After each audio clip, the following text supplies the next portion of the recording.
இப்போ இதுதான் இருக்கிற சொட்டு நீர் பைப்பு.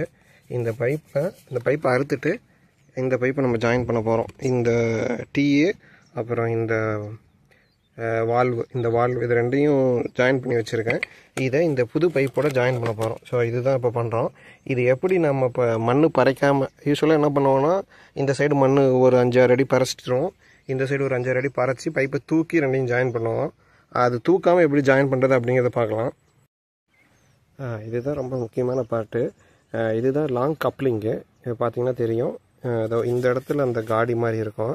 நான் என்ன பண்ண போகிறேன், இந்த காடிக்கு இந்த சைடு இதோட அறுத்துட்டு இதை தூக்கிட்டு மீதியை இந்த பைப்புக்குள்ளே சொருகிட போகிறேன்.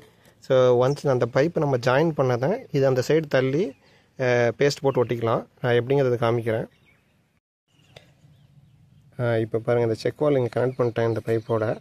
இப்போ இந்த லாங் கப்ளிங் தெரியுது இல்லைங்களா, அதோ இப்படி ஆட்டினா ஆடும். இந்த லாங் கப்ளிங்கை இந்த பைப்போடு நான் ஆல்ரெடி ஜாயின் பண்ணிட்டேன்.